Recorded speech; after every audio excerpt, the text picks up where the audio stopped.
today, it's a really cool Sunday morning, and it's a little windy, so I hope it doesn't pick up too much on the video. But I thought I would just do a quick run through of the herb slash pollinator garden. So when you come in, there's a little path that kind of goes through the middle over to the gate there. As you go to the left is I have a heather plant. It doesn't look like it's doing so well. I have two of them. The one on the right just seems like it's doing a little bit better. Heathers, they bloom like in, I don't know, March. It's like super early. And little tiny blooms, and bees really like them. So that's one reason I wanted to get them. This is a lavender plant. Excuse me, it's very small, but it's like basically tripled in size. So who knows, maybe next year we'll get some actual lavender flowers. As you can tell, so there's straw over on this side of the garden. This has some kind of wood shavings. These are from the guinea pig cages, and I just been slowly putting them out over the garden. You can kind of see where the line is. To the left is the straw still. In fact, my hubby said I have a full trash can I need to bring out here later, so I'll do that in a bit. Okay, so I'm just going to follow around the edges. This is just I think it's called dianthus, but I just thought it was pretty, so I bought it. Basically, here's another one that was pretty, so I bought it. Love the deep purple. Here's a nasturtium, and it was really looking, actually before I filmed I just tore like half of it off. It was like completely dying, but it seems to be making a rebound since, I don't know, maybe the cooler temperatures this week have helped. This is some type of sage. Oh, another reason I wanted to do this, what was cool, is the beehives are super quiet because it's too cool for them to come out. So this allows me to get in here and do this filming. Well, next to the beehive there was some dill, which is really spent. I already took a bunch of seeds off of it, mature seeds, to save for next year. This was a type of sage, I think they had said, but I just liked it. It's like crazy. It's super soft. It's super soft. And then it started flowering, threw up these flower shoots, but it was just like a little, oh, it's like the softest plant. Oh, there's a bumblebee. So this is a comfrey plant. I don't know if this even does it justice. It's humongous. There's a borage piling over into it, but the leaves are just, you know, as big as my hand there. And it will put up a flower stalk, and I think it has purple flowers. Next to that is a borage plant that's kind of gone out of control. There is, I can't try to go on the other, there he is, little bumblebee out here on the borage. Borage, you know, the flowers are edible. Oh, he's going over here now. Let's get that angle. But anyway, he's out here this morning. The flowers are edible. You can pick the flowers. I think this is just the petal. You can pick them and eat them. This plant is so big, it's kind of falling apart, to be honest. So, but it's still blooming, so we'll keep it. This is lupine.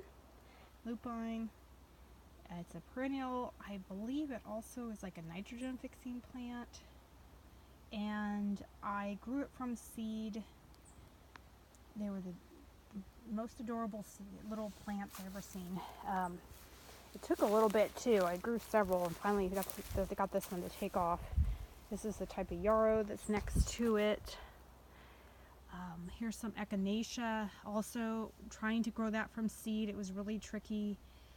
It took several attempts. Looks like the bugs are chowing on it a little bit.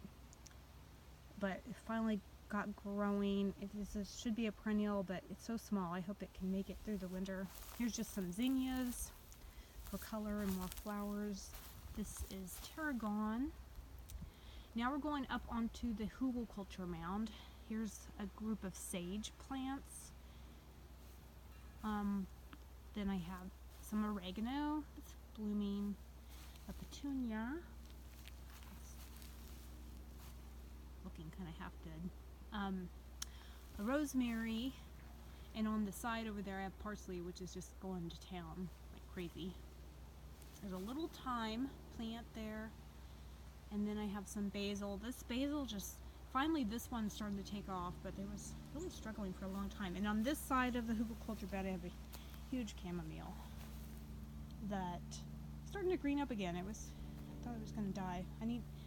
Would like to get some more flowers from the chamomile. I haven't gotten enough. So that's the one side of the herb garden slash, I gotta slow down,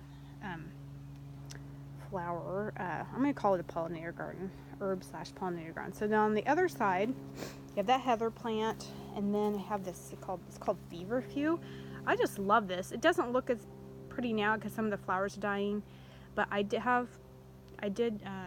take some of the leaves and dry them, and it's just beautiful. It's been blooming all summer long.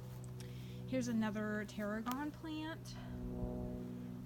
This, I think it was called germander or skirmander or something like that, and it has some pretty flowers. It's smaller. This chicory is like taking over. So I heard that chickens love chicory, so I wanted to grow some to see what it was like. I had no idea that it was like this insanely huge plant. And it's supposed to have little blue flowers. I don't know if it's going to put up a flower stalk still, or if it's maybe it's a biennial and it produces flowers the next year, but I'm just waiting to see what happens. It looks like it's totally taken over my purple basil I had here. That little guy. He strolled all season too. He doesn't look so well. Well, it's nuts. And his neighbors are the calendula, which is totally out of control, and this chicory. So poor guy didn't really stand a chance. So here's the calendula. I've also, Mr. Bumblebee's coming over here by me. I've also, excuse me, taken several flowers from it. It's hard to get even in this one picture. It's screen so big. Then I had the little lemon basil. It was also down here. It kind of got lost, but it's in here. I've taken some from it and dried it. Then we have another plant. I'm gonna be honest, I'm not sure what this one is. Sometimes I kept the tags, sometimes I didn't. It's some type of herb. It smells good though, and it's lemony, so it's definitely a lemon something. Here's another little guy who I'm not sure what it is. It's a flower of some sort. Then this is alyssum. It's really good. It has little tiny flowers. What do I say? Like wasps like it, like the parasitic wasp, like this kind of little tiny flower. So it's good to attract beneficial insects to your garden. This, let's see what we got. We kind of got a mess here because what happened was, okay, so this plant, it came back. It was a cat mint. I planted it last year. I didn't think it was going to come back, but it did. So it popped up. That was fine. Then I have some Russian sage with bee, which is great for pollinators this time of year because there's not as much blooming, and bees just love it. The problem is it's in a really poor spot. It doesn't, so I don't know if I can move it or not. It's something I gotta look into. There's a little geranium down here. Then we have just mint, some regular mint. This is some type of nicotiana, like a tobacco. I love it. I love the flowers, colors on this one. Then I actually have catnip, which is different than the cat mint. Here's some chives that are just totally out of control. Huge chives. Looks like a little marigold that's been taken over again by another chicory. Here is, excuse me, a yarrow, a yellow yarrow. It's really pretty. This is a big plant. I love this one. I hope it really takes off. Next to that, oh, stevia. I bought some stevia seed, and there was like 25 seeds, and I only got one to grow, this one right here. And I planted it in here, and twice, maybe even 3 times, I see there's a weed in here, the slugs just ate it off to the ground. But it did finally come back. But then I was at a garden center, and they actually had some stevia, so I bought another plant. So these are 2 different plants, but I haven't dried any of that yet, which looks like I need to because it's really starting to take off now. So it's encouraging. I'm gonna guess this might be bee balm, but It has not bloomed. I tried to grow several bee balm from seed and just did not work. So they're just sitting there. No, they didn't bloom at all. These are some flowers a friend gave me. So they start out little, small like this, and then they just pop up and bloom at the top, I think. And it's great for pollinators, really bright, obviously. It's another pretty flower. I'm not sure what it is. I had something in here, it died. Then I bought a fennel plant, and it's really taken off. More sage, but really nice big leaf. This is a parsley, let me scoot back a little bit, that is going to flower. So I'm just gonna let it flower. It'll be nice flowers for the pollinators. So back to that chicory here. This plant actually looks really beautiful, had the most beautiful flowers, but it's really struggling now. It's just a flower plant of some sort. I'll be honest, I'm not sure what this is. It's terrible. There's another flower I just bought at a flower garden place. Looks like it's a verbena. Maybe. Some little violas, and then a huge anise or anise, I'm not sure how you say. I read so many great things about this. I planted several in different spots, some in the food forest, and again, this is another one that just took forever to flower, but it's finally starting to do some flowering there.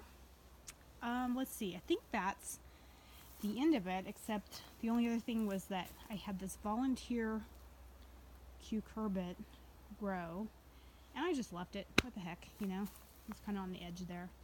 So it's actually growing through that big anise plant coming up this way. I have no idea what it is, so hopefully it blooms. I don't even really see any blooms on it. It blooms and puts on a little pumpkin or something.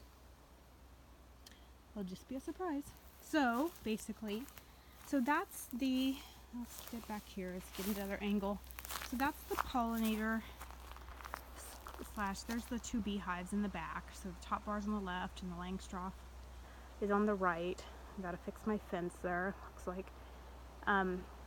So that is a pollinator / herb garden, and it did okay. There's still some spaces to fill things in, so I got a lot of room to add, but overall I was happy with how it ended up turning out, and the bees seem to really like it.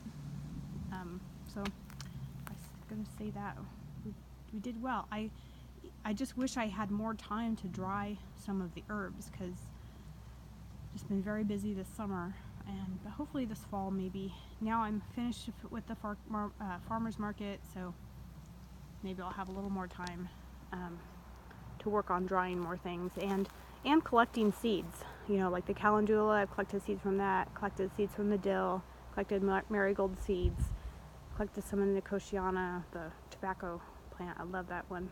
So things that I really like, been collecting seeds so I can replant for next year if they don't self-seed themselves. Alright, I think that's the end. Thanks for watching.